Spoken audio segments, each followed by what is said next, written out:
आज विज्ञान की दुनिया बहुत ज्यादा एडवांस हो चुकी है। आज हमारी पहुंच अंतरिक्ष से लेकर मार्स तक हो चुकी है। मानव के कदम चंद्रमा तक पहुंच चुके हैं। तो वहीं मैन मेड हेलीकॉप्टर ने मार्स सरफेस पर सेफली टेक ऑफ और लैंड भी कर लिया है।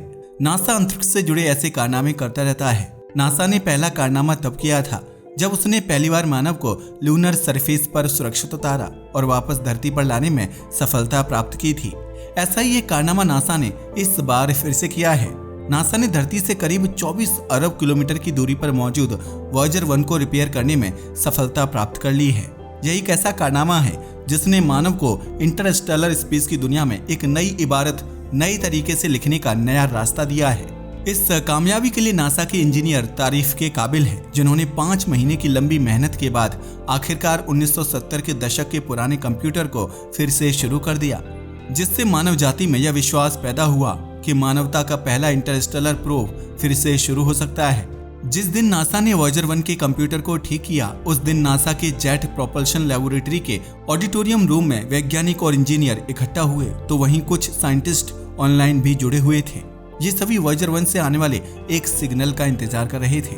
वॉयेजर 1 की ग्राउंड टीम ने मेमोरी के हिस्से को फिर से रिकॉर्ड करने के लिए वॉयेजर 1 के 3 कंप्यूटरों में से एक फ्लाइट डेटा सबसिस्टम को 3 दिन पहले कमांड भेजा था। अब सभी लोग इस कमांड के जवाब में वॉयेजर 1 के जवाब का इंतजार कर रहे थे। जिस समय ये इंतजार हो रहा था, उस टाइम जेट प्रोपल्शन लेबोरेटरी के ऑडिटोरियम रूम में पिन ड्रॉप साइलेंस था। हर कोई सीरियस दिखाई दे रहा था, क्योंकि वॉयेजर 1 से आने वाला एक सिग्नल इन लोगों के चेहरे पर एक मुस्कान ला सकता था, तो वहीं मायूसी भी ला सकता था। दोस्तों, आज से लगभग 47 साल पहले वॉयेजर 1 को पृथ्वी से लॉन्च किया गया था। आज की बात करें तो वॉयेजर 1 इन 47 सालों में पृथ्वी से 15 अरब मील यानी करीब 24 अरब किलोमीटर दूर जा चुका है। उस डिस्टेंस को लाइट की स्पीड से कवर करने में 22.5 घंटे का समय लगता है। इसका मतलब है कि यदि वॉयेजर 1 को कोई कमांड दिया जाए और उस कमांड के जवाब में वॉयेजर 1 रिएक्ट करे, तो इस पूरे प्रोसेस में 2 दिन का टाइम लगता है।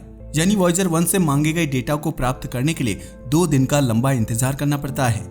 दोस्तों, नवंबर 2023 में वॉयेजर 1 से आने वाली डेटा में अचानक से गड़बड़ी महसूस होने लगी। वॉयेजर 1 नॉर्मली जिस तरह से डेटा को धरती तक भेजता था, वह भेजना बंद कर चुका था। इस डेटा में वॉयेजर 1 के उपकरणों और उसकी हेल्थ से जुड़ी इंफॉर्मेशन होती थी। प्रॉब्लम यहीं खत्म नहीं हुई थी। सबसे बड़ी प्रॉब्लम तो ये थी कि वैज्ञानिकों को स्पेसक्राफ्ट का डेटा स्ट्रीम बिल्कुल भी समझ नहीं आ रहा था। इसके अलावा वॉयेजर 1 का टेलीमेट्री भी बुरी तरह से करप्ट था, जिसके कारण उसे ठीक से पढ़ा नहीं जा सकता था।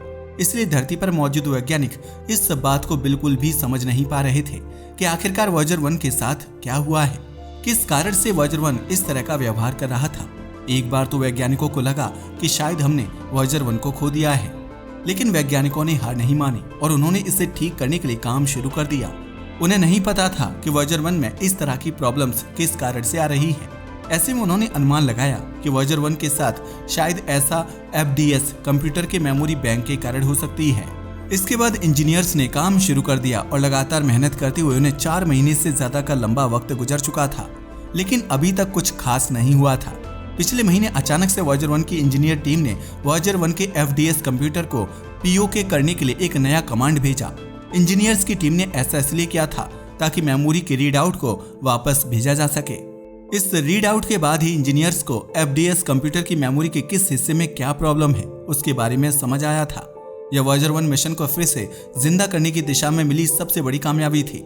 इस कामयाबी के कुछ हफ्तों के बाद नासा ने वॉयेजर 1 के FDS कंप्यूटर को ठीक करने के लिए एक इंजीनियरिंग डेटा की पैकिंग शुरू कर दी, ताकि उसे वॉयेजर 1 की प्रॉब्लम को सॉल्व करने अपलिंक किया जा सके। इस डेटा स्ट्रीम में स्पेसक्राफ्ट के पावर लेवल, उसके टेम्परेचर और उसकी पोजीशन से जुड़ी इंपॉर्टेंट इंफॉर्मेशन मौजूद थी। इस कमांड को नासा के बड़े डीप स्पेस नेटवर्क एंटीना के थ्रू वॉयेजर 1 तक भेजा गया।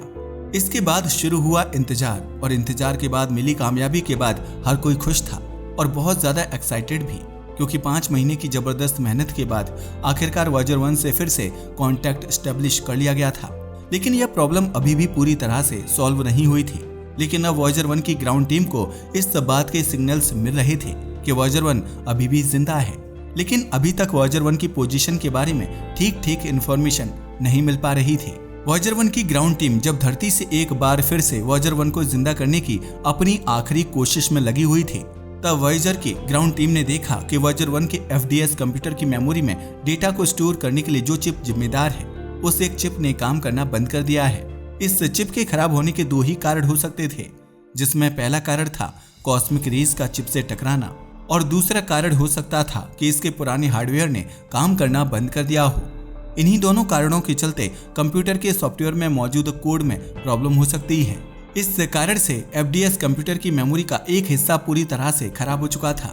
ऐसे में ग्राउंड टीम को उस कोड को मेमोरी के ही किसी दूसरे हिस्से में ट्रांसफर करना जरूरी था। खराब चिप के कारण FDS कंप्यूटर की मेमोरी का करीब 3% हिस्सा ही खराब हुआ था।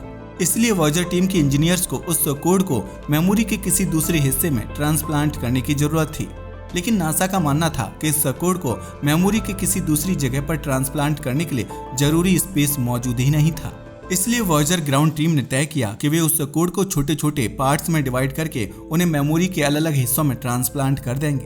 भले ही आपको यह काम बड़ा ही आसान लग रहा हो या फिर आप सोच रहे हो कि यह तो बड़ा सिंपल है, बस कट पेस्ट ही तो करना है, लेकिन ऐसा नहीं था। कोड को डिवाइड करके उसे मेमोरी के अलग अलग हिस्सों में ट्रांसप्लांट करते टाइम इस बात का ध्यान रखना भी जरूरी था कि कोड के सभी पार्ट्स एक साथ मिलकर काम करें। यदि डिवाइडेड कोड एक साथ काम नहीं करते हैं तो फिर वॉयेजर 1 को जिंदा कर पाना पॉसिबल नहीं था। इसलिए वैज्ञानिकों को कोड को डिवाइड करने के साथ साथ उससे मॉडिफाई करने की भी जरूरत थी। आज की टेक्नोलॉजी और वॉयेजर 1 की टेक्नोलॉजी में दिन रात का अंतर आ चुका है।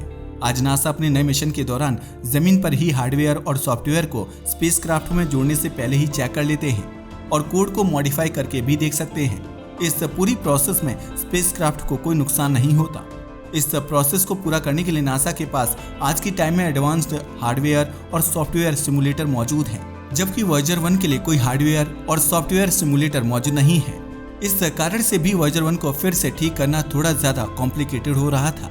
इसके अलावा वॉयेजर 1 के जितने भी मूल डिजाइन हैं वे सभी कागज पर बने हुए हैं। इसके अलावा उन डॉक्यूमेंट्स को डिजिटल भी नहीं किया जा सकता, इसलिए कोड को बार बार देखकर ही चेक किया जा सकता था, जिसके कारण गलतियां होने के चांस भी ज्यादा थे।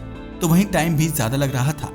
इसलिए हर कोई इस बात को बार बार कंफर्म करने में लगा हुआ था कि हमारे पास मौजूद सभी लिंक एक साथ आ रहे हैं या नहीं। वॉयेजर 1 को अपनी पूरी क्षमता के साथ फिर से काम करने लायक बनाने की दिशा में उठाया गया यह पहला और इम्पोर्टेंट स्टेप था। सभी को लग रहा था कि यह तरीका काम करेगा, लेकिन जब तक सच में काम पूरा नहीं होता तब तक कुछ भी नहीं कहा जा सकता था। इसके अलावा वॉयेजर 1 के पास मौजूद मेमोरी में स्पेस की भी कमी थी, जिसके कारण इस काम को एक ही स्टेप में पूरा नहीं किया जा सकता था। इसलिए इंजीनियर्स ने इंजीनियरिंग डेटा मोड को प्रायोरिटी बेस पर रखा और इस मोड को फिर से एस्टेब्लिश करने के लिए केवल कोड को ही ट्रांसफर किया।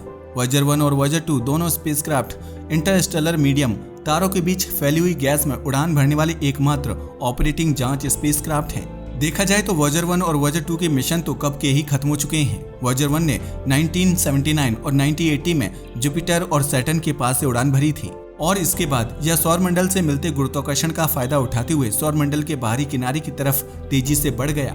ऐसे ही वॉयेजर 2 ने धीमी गति से उड़ते हुए जुपिटर, सैटर्न, यूरेनस और नेपच्यून प्लैनेट से जुड़ी इंफॉर्मेशन धरती पर पहुंचाई है। वॉयेजर के मिशन खत्म होने के बाद नासा ने वॉयेजर के उपकरणों को इंटरस्टेलर स्पेस में ब्रह्मांडीय किरणों, चुंबकीय क्षेत्र और प्लाज्मा वातावरण को स्टडी करने में काम लेना शुरू कर दिया। वॉयेजर मिशन से हमें अब कोई तस्वीरें नहीं मिल रही हैं, क्योंकि दोनों ही यान हीलियोपोस से काफी ज्यादा आगे आ चुकी हैं।